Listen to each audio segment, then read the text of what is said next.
Faly miarabantsika rehetra indray izay mampandrosanay ao atokantrano.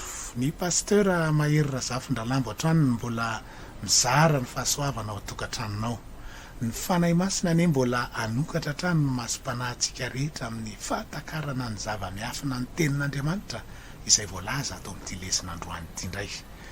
Tamin'ny lesona farantsika dia nianatra momba ny fitoriana ny filazantsara ny fanjakan'Andriamanitra. Nianatra tsika ireo dingana telo izay tsy maintsy eken'ny olona raha te hiditra ny fanjakan'Andriamanitra izy. Tsy maintsy mino an' Jesosy Kristy sy ny filazantsara izy. Dia tsy inona izany fa ny fanekena ny fahafatesan'i Jesosy Kristy izay raisina sy orenana ary tanana tsara amin'ny alalan'ny fibebahana. Ny fanekena ny fandevenana azy dia raisina sy orenana ary tanana tsara amin'ny alalan'ny batisan'ny ranobe amin'ny anaran'i Jesosy Kristy, ary ny fanekena ny fitsanganany dia raisina sy orenana ary tanana tsara amin'ny alalan'ny batisan'ny fanahy masina. Mbola anamafisantsika an'izany rehetra izany ary dia andao amin'ity lesona androany ity jerentsika ireo fahateraham-baovao rehetra ao amin'ny bokin'ny asan'ny apôstôly, satria ny bokin'ny asan'ny apôstôly no ahitana ny fomba nahatanterahan'ny apôstôly rehetra ny afatra lehibe napetraka Jesosy rehefa niakatra tany an-danitra izy. Ary sika dia tokony tsy maintsy aza anaraka an'izay nataon'ny apôstôly isika tany aloha, satria izy ireo no niriary niaraka tamin'i Jesosy Kristy nandritra niraka nataony tety. Izy ireo no nametrahan'i Jesosy ny zava-miafy ny fahateraham-baovao rehetra. Ary hita fa tsy misy mifanohatra ny asa nataon'izy ireo, fa mitovy daholo rehefa nahatanteraka n'izany afatra izany izy, satria zava-dehibe tsy azo ovaovaina ny planin'ny famonjena ho itsika mba hahavoavonjy marina ny olona. Ndao sika ary andinika ny fomba nanatanterahan'ireo apôstôly ireo tamin'ny olona n'izany famonjena lehibe izany. Ny voalohany ary dia ny andro Pentekosta izay nilatsahan'ny fanahy masina tamin'ny apôstôly rehetra ka nahaterahan'ny fiangonana voalohany. Milaza ny soratra masina fa izy rehetra dia niteny tamin'ny fiteny maro samihafa araka ny nampitenena ny fanahy masina azy. Asan'ny apôstôly toko 2:4. Inona no nitranga teto? Niteny tamin'ny fiteny maro samihafa daholo ny apôstôly rehetra nandray ny fanahy masina. Avy eo dia efa hitantsika tany aloha fa nitoriteny Petera nilaza fa mila mandray ny filazantsara ny olona, mibebaka, atao batisa amin'ny anaran'i Jesosy Kristy ary mandray ny fanomezana dia ny fanahy masina. Ny zavatra nitranga rehefa avy eo amin'ny asan'ny apôstôly toko 2:1-7 dia nahatratra 3,000 no nindrosina ndray an'izany fahateraham-baovao izany. Olona iteny, ary izay nandray tsara ny teniny dia natao batisa, ary tokony ho 3,000 ny olona nanampoisany tamin'izany andro izany. Raha jerentsika tsara ny filazan'ny soratra masina azy eto dia 3,000 no nanampoisan'ny apôstôly natao batisa. Io ny teny milaza ao amin'ny soratra masina fa vita batisa ny apôstôly rehetra ka 3,000 no natao batisa nanampy azy ireo teto. Io zany ny teny milaza ao amin'ny baiboly fa natao batisa koa ny apôstôly rehetra. Ndao jerentsika manaraka ny ao amin'ny asan'ny apôstôly toko 9 izay nisiny ny fifohazam-panahy lehibe tao Samaria rehefa nitory-teny tao Filipo. Hoy ny teny ao amin'ny 2:12. Ary rehefa nino ny Filipo nitory ny teny soamafaly ny amin'ny fanjakan'Andriamanitra sy ny anaran'i Jesosy Kristy ireo, dia natao batisa avokoa na lahy na vavy. Ny hoe teny soamafaly dia nitory ny filazantsara. Ny filazantsara ny fanjakan'Andriamanitra no nitorian'ny Filipo teto. Mazava ho azy fa nitory ny fahafatesana sy ny fandevenana ary ny fitsanganan'i Jesosy Kristy tamin'ny maty izany nataony, araka ny famaritana ny filazantsara izay efa hitantsika tany aloha. Tena nray izany tamin'ny fifaliana lehibe ny olona, dia mazava ho azy fa nanaiky ny bebaka sy natao batisa tamin'ny anaran'i Jesosy Kristy avokoa izy rehetra, na lahy na vavy, hoy ny soratra masina teo. Nisy lehilahy anankiray atao hoe Simona izay mpanao ody na mpanao skidy, dia mba nino koa Simona, sady nanaiky natao batisa sady nanaraka foana ny Filipo, satria talanjony izy raha nahita ny famantarana sy ny asa lehibe izay nataon'ny Filipo. Dia hoy ny toy any teny hoe, ary noho ny renin'ny apôstôly tany Jerosalema fa Samaria efa nandray ny tenin'Andriamanitra, dia naniraka amin'ny Petera sy Jaona izy akany aminy. No nitafidina tany izy roa lahy, de nivavaka ho an'ny olona mba handraisany ny fanahy masina fa tsy mbola nisy ny latsahany izy na de iray akory aza fa natao batisa tamin'ny anarany Jesosy Tompo ihany izy. Eto ny zava-dehibe tena mila azontsika tsara momba ny fandraisana ny fanahy masina satria milaza ny soratra masina eto fa nandray ny tenin'Andriamanitra sy natao batisa tamin'ny anarany Jesosy avokoa ny olona tao Samarita eto. Mazava ho azy fa nanaiky ny bebaka izy ireo zany nandray ny fahafatesany Kristy de nanaiky natao batisa tamin'ny anarany Jesosy Kristy daholo na lahy na vavy, zany hoe nandray ny fandevenana ny Kristy. Fa milaza tsara ny soratra masina eto hoe fa tsy mbola nisy ny latsahany fanahy masina izy na de iray akory aza.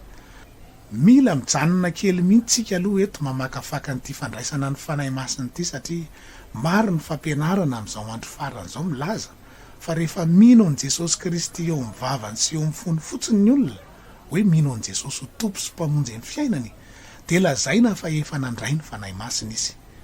De misy koa mampianatra fa rehefa vita batisany rano ny olona ka ametraha-tanana de lazaina fa efa nandray ny fanahy masina.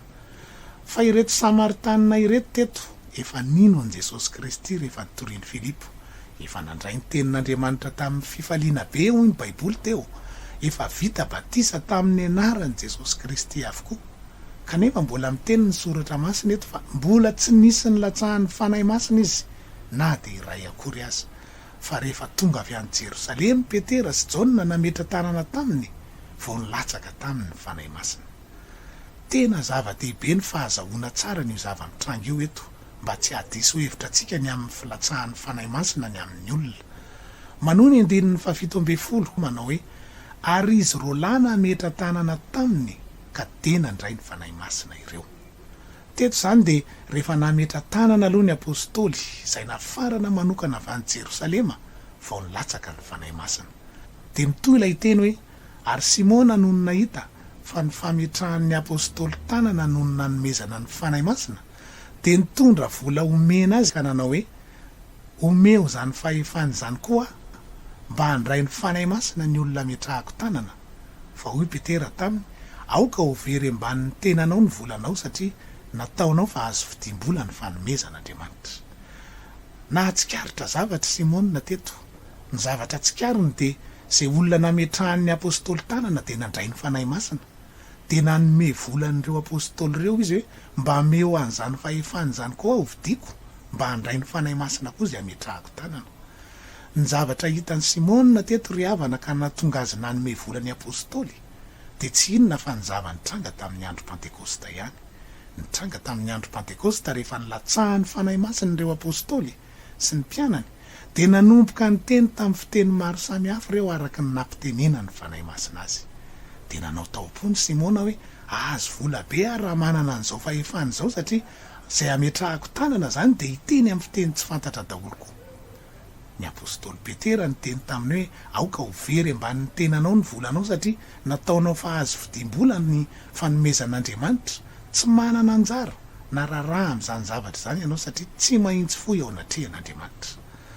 Vita batisa ihany Simona teto fa tsy mbola tena mibebaka akory ny fony satria ho Petera taminy teto hoe tsy mahitsy fohy ao anatrehan'Andriamanitra ianao. Ndanandray aloha miverina mibebaka. Mila mazava tsara amintsika zany ry havana fa tsy pirofo ilazana mihitsy hoe nandraisana ny fanahy masina ny finoanan'i Jesosy ho tompo sy mpamonjy eo amin'ny vava fotsiny na eo amin'ny fo fotsiny.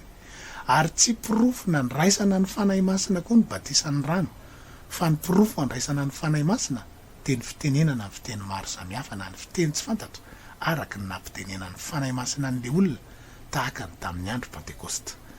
Mazava ho azy fa tsy ny fametraha-tanan'ny apôstôly koa akory no mandatsaka ny fanahy masina fa Jesosy Kristy irery no manao an'izany. Andao mbola ho porofona amin'ny toko sy andininy hafa manaraka zany. Ao amin'ny asan'ny apôstôly toko 10. Io toko io de milaza ny fiovampon'ny jentilisa voalohany mba ho ateraka indray. Jerentsika ny 7:7. Hoy ilay teny, izy no ambaran'ny mpaminany rehetra fa amin'ny anarany no ahazahoany izay rehetra mino azy famelan-keloka. Nisy anjely aloha zany niseho tamin'ny Kornelio, kapiteny Romanina mpivavaka tsara sady mpanao fiantrana lehibe tamin'ny olona. Mpanao asa soa lehibe izy teo amin'ny manodidina azy. laza lay anjely mba iantso amin'ny Petera Kornelio hitory sy ilaza amin'ny teny somafalina ny filazantsara mba hamonjena azy mba ho ateraka indray izy. Tena nangona ny ankohonany sy fianakaviany Kornelio mba hiaino ny tenin'Andriamanitra izay nentin'ny Petera. Dia nitory Petera ka rehefa niteny izy ao amin'ny 7:7 teo hoe fa amin'ny anarany no azahoany izay rehetra mino azy famelan-keloka. Ny tiany Petera lazaina teto dia ny hoe ny batisa amin'ny anaran'i Jesosy no azahoana famelan-keloka araka ny asan'ny apôstôly 2:7 foana hoe aoka samy atao batisa amin'ny anaran'i Jesosy Kristy ianareo rehetra mba azo famelana ny helokareo. Rehefa niteny an'izany Petera dia hoy niteny ao amin'ny 4:7 hoe raha mbola nilaza izany teny izany Petera dia nilatsaka tamin'izay rehetra nandreny teny ny fanahy masina 5:7 ary talanjona ny mino isan'ny voafora izay niaraka tamin'ny Petera satria latsaka tamin'ny jentilisa koa ny fanomezana dia ny fanahy masina. Ny antony nahatalanjona an'ireo dia nihevitra mantsy ny jiosy fa tsy natao an'ny jentilisa ny famonjena fa natao an'ny jiosy ihany. Nefa hitan'izy ireo teto fa nanao zava-baovao Andriamanitra, nomeny ny famonjena koa ny jentilisa. Dia gaga reto jiosy niaraka tamin'ny Petera reto raha nahita an'ireo jentilisa nandray ny fanahy masina koa. Ahoana ny nahafantara ny fanandray ny fanahy masina ireo? Ny 9:7 ny mamaly azy. Fanandre azy ny teny tamin'ny fiteny tsy fantatra sy nankalaza n'Andriamanitra izy. Dia avy eo Petera nilaza ao amin'ny 7:7 hoe moa misy olona mahazo mandrara ny rano tsy hanaovana batisa ireo izay efa nandray ny fanahy masina tahaka antsika koa dia nasainy natao batisa amin'ny anaran'i Jesosy Kristy izy. Petera teto tsy nanao hoe efa nandray ny fanahy masina nareo ka dia tsy voatery atao batisa ny rano intsony. Tsia, satria hoy Jesosy hoe ny fahaterahana indray dia tsy maintsy ateraky ny rano sy ny fanahy ny olona. Tsy maintsy lalovana daholo lay dingana telo ny famonjena voatanteraka izany. Bebaka atao batisa amin'ny rano amin'ny anaran'i Jesosy Kristy ho famelana ny fahotana ary mandray ny fanomezana dia ny fanahy masina. Miaraka mipirofo miteny amin'ny fiteny maro samihafa na ny fiteny tsy fantatra. Dia hoy Petera teo hoe ireo jentilisa ireo dia efa nandray ny fanahy masina tahaka antsika koa. Inona ny teny Petera lazaina an'izany? Ny teny Petera lazaina amin'izany dia tahaka nandraisany zareo apôstôly ny fanahy masina tao amin'ny efitrano ambony ihany no nandraisany reto jentilisa reto ny fanahy masina. Ahoana ny nandraisan'ny apôstôly tao amin'ny efitrano ambony ny fanahy masina? Ny teny tamin'ny fiteny maro samihafa izy rehetra araka ny nampitenena ny fanahy masina azy. Ny jerentsika farany ary dia ny asan'ny apôstôly 7:20. Ary raha mbola tany Korinto Apôlôsy dia nitetiny tany ambony Paoly ka tonga tany Efesosy dia nahita mpianatra sasany teo izy ka nanao taminy hoe efa niraisinareo va ny fanahy masina fony vonino ianareo? Fa ireo nanao taminy hoe tsy renay akory fa efa nomena ny fanahy masina. Nanontany ny apôstôly Paoly teto hoe efa niraisinareo ve ny fanahy masina satria mpino ireo nefa tsy fantany fa efa nomena ny fanahy masina. Namaly ireo fa tsy mbola renay izany zavatra izany. Dia hoy ny apôstôly Paoly hoe raha tsy fantatrareo ny batisan'ny fanahy masina dia tsy fantatrareo izany ny tena batisa marina. Dia nanontany izy hoe fa inona ny nanaovana batisanareo? Dia namaly ireo hoe ny batisan'ny Jaona.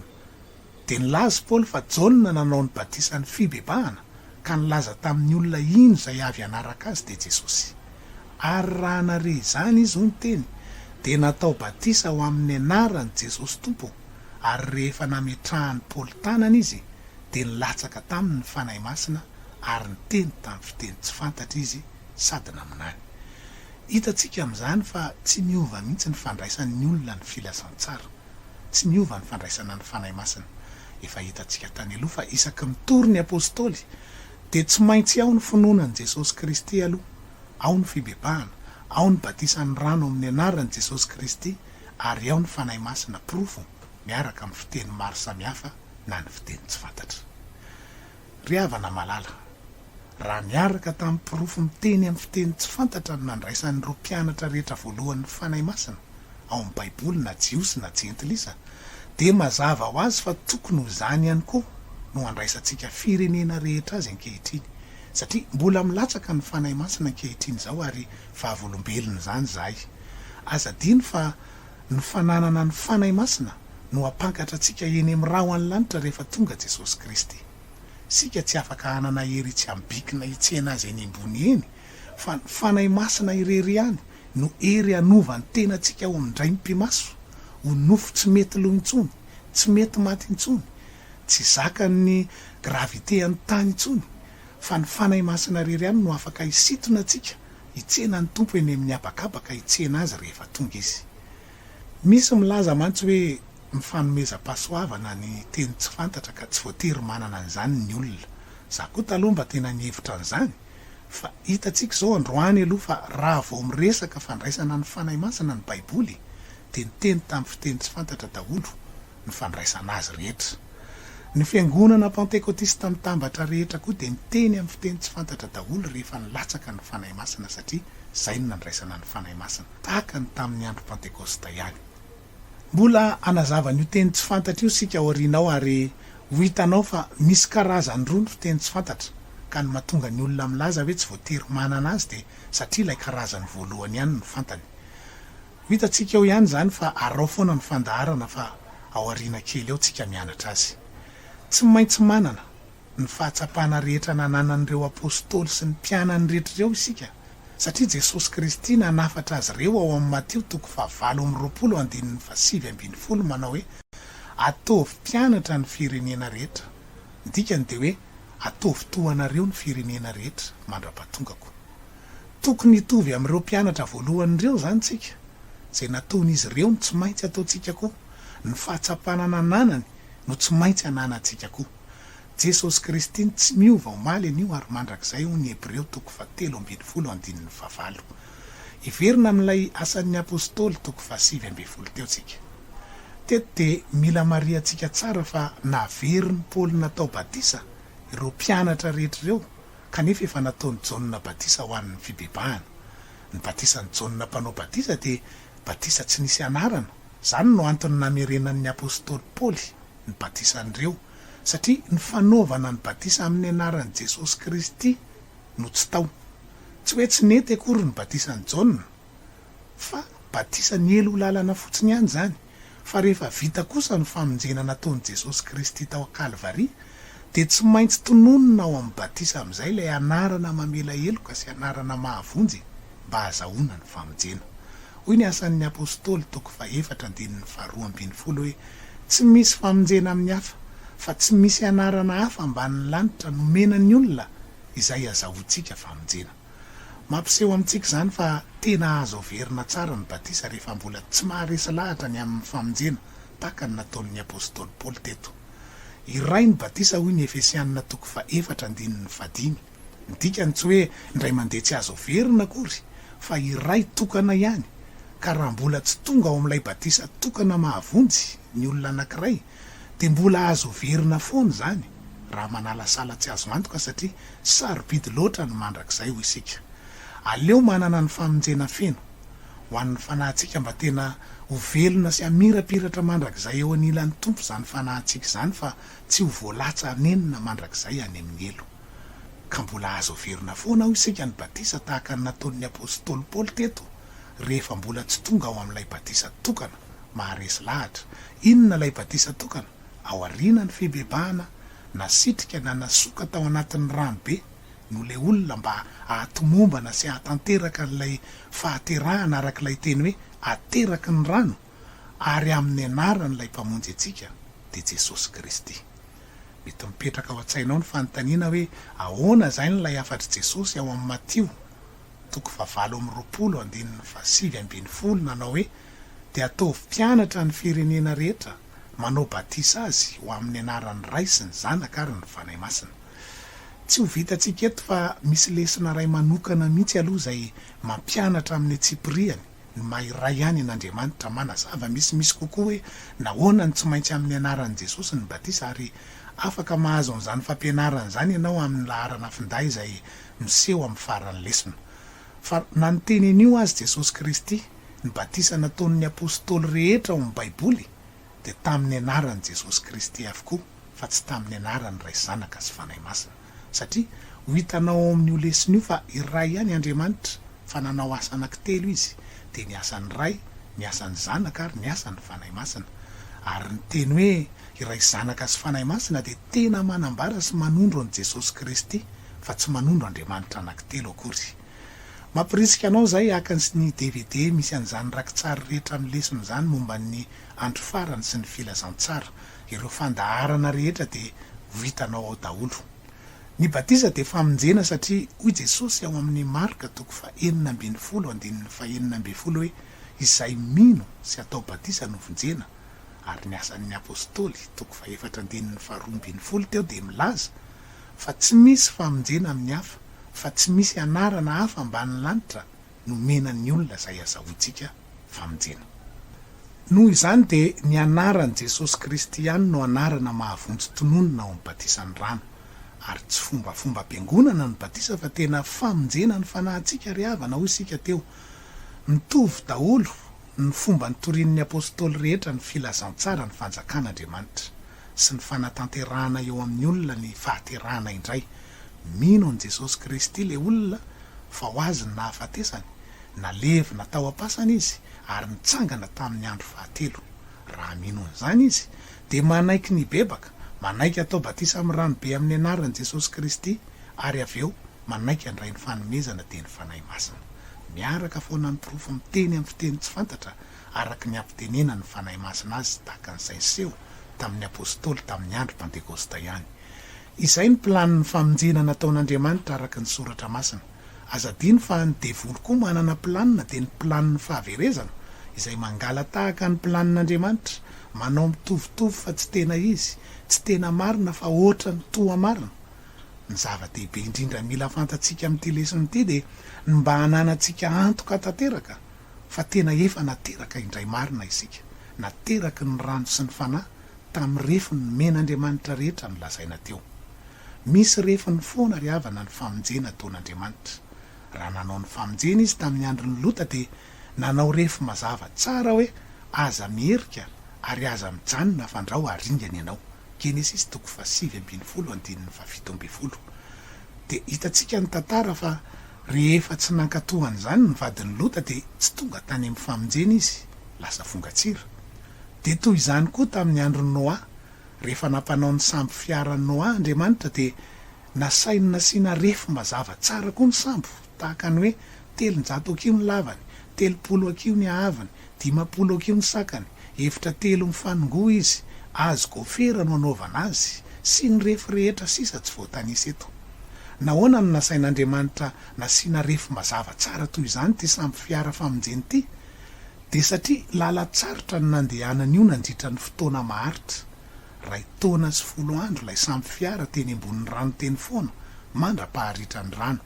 Mety nandalo rian-drano izy, mety nidona tamin'ny vohatra ny lalovany, dia nasian'Andriamanitra refy mazava tsara mba tsy ho potika eny an-dalana le sambo.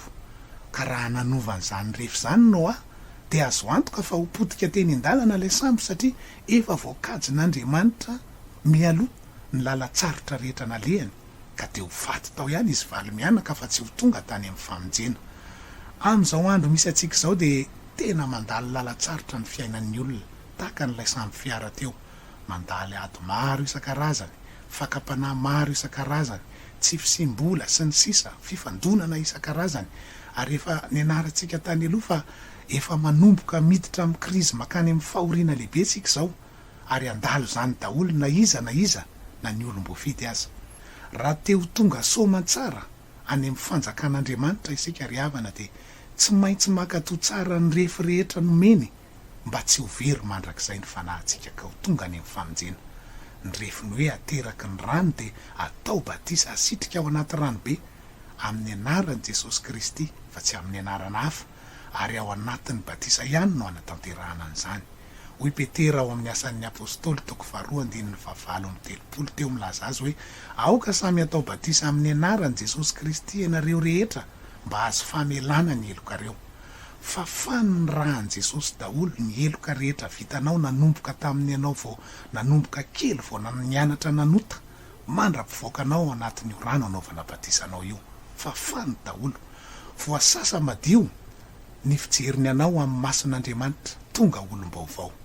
Rehefa natao batisa ny apôstôly Paoly hoy ny Ananiasy taminy ao amin'ny asan'ny apôstôly 2:20 hoe mitsangana miantsony anarany ary aoka atao batisa ianao ka ho sasana ho afaka amin'ny fahotanao.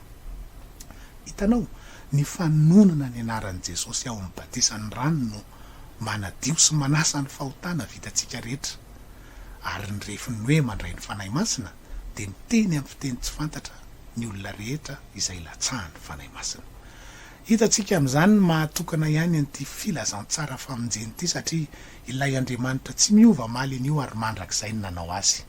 Izay masina ihany ny tafiditra any an-danitra hoy ny Apokalipsy 2:20. Tsy misy mpanota tafiditra any ny dikan'izany. Mpanota mibebaka ny tadiavin'ny tompo fa tsy mpanota milala ota na mpanota mbola mifikitra amin'ny otany. Raha mbola nateraky ny nofo ihany ny olona dia mbola manana an'izay natiora mampanoty izay. Ny nofo amandra tsy mahazo mandova ny fanjakan'Andriamanitra hoy ny Korintianina 1:5-15. Ho masina ianareo satria masina hoy Andriamanitra ao amin'ny Petera 1:1-2. Ny fahaterahany indray amin'ny refiny nomenanao teo ihany no an'ny planina tokana anadiovan'Andriamanitra tsika mba anana an'izany fahamasinan'izany tsika ka afaka honenany amin'ny alalan'ny fanahany masina na ny batisany fanahy masina ka afaka hiditra any amin'ny fanjakany masina mandrakizay. Mandaly ihany sika amin'izao fiainan'izao ry havana, ary tsy misy mahalala ny ampitotsika kory isika, ary na izana ianao dia tsy misy afaka anana antoka 100 mihitsy hoe tsy maintsy mbola ho velona sika raha ampitso. Hoy ny Jakoba 2:4-7 hoe kanefa tsy mahalala ny ho ampitso ianareo, inona moa ny ainareo fa zavona ihany ianareo izay miseho vetivety dia levona. Tsy maintsy ho avy ny fotoana hiala eto isika. Tsy misy toerana hafa alehan'ny fanahintsika lazainy ny Baiboly, fa na hiditra ny fanjakan'Andriamanitra mandrakizay ny fanahin'ny olona na ho any amin'ny elo fikitroanifo mandrakizay izany. Raha te hiditra ny fanjakan'Andriamanitra mandrakizay dia tsy maintsy ateraka indray hoy Jesosy teo. Manary ny otantsika sy ny faharatsitsika rehetra teniny aty amin'ny alalan'ny fahateraham-baovao ary mandeha amin'ny fiainana masina amin'izay. Mitazona an'izany fahamasinana sy fahamarinana izany izay nolazaintsika tany amin'ny lesona farany tany aloha hoe fahamasinana sy fahamarinana madinika indrindra mandra-pahatonga ny tompo. Tsy mini manota intsony fa efa no hamasinana sy no hamarinana. Olo masina, olo marina tahaka ny mpianatra rehetra voalohany tao amin'ny Baiboly no filazan'ny olona nateraka indray. Hoy ny Korintianina 1:1-2 tapany faharoa hoe saingy efa voasasa ianareo, efa no hamasinina ianareo, efa no hamarinina ianareo tamin'ny anaran'i Jesosy Kristy Tompo sy tamin'ny fanahan'Andriamanitsika. Ny hoe no hamasinina sy no hamarinina tamin'ny anaran'i Jesosy Kristy Tompo dia ny batisany rano amin'ny anaran'i Jesosy Kristy natao tamintsika, ary ny fandraisantsika ny fanahiny masina no nanamasinana antsika. Tanao ny fahaterahana amin'ny rano sy ny fanahy no ahatanteraka an'izany. Anjarantsika ny safidy aza mipetraka amin'ny toerana tsy azo antoka na toerana manara-sala tsy ara-Baiboly, fa ny antony ivavahana ry havana dia ny amonjena ny fanahy, ary ny mandrakizay tsy arivo taona, tsy 1,000,000 taona, fa ny mandrakizay dia mandrakizay mandrakizay tsy manam-pahataperana. Mino izay fa tsy kisendrasendra no hainonao an'izao afatra izao. Ny fanindrinay dia mba ho tanteraka ny tenin'Andriamanitra manao hoe tsy misy tino very. Petera 2:7-7. Amin'ny lesona manaraka sika dia hianatra zavatra fa tena mahafinaritra indrindra indray dia Jerosalema vaovao ilay tanàna masina fonenantsika rahatrizay rehefa mialy ety tsika ka ho any an-danitra. Tena tanàna tsy manam-paharoa izany, tanàna masina, tanàna volamena sy vatosoa izay lazaintsika amin'ny teny mahazatra hoe lanitra. Faniriko lalina tao anatiko no any ary mino hafa mba toy izany koa ianao. Tao mindray ny ankohonana hijery ny fandaharana, angony ny havana mantsakaiza ary aza vela isy anakana anao mihitsy tsy haheno an'izany afatra lehibe izany. Amin'ny lesona manaraka indray, veloma tompoko.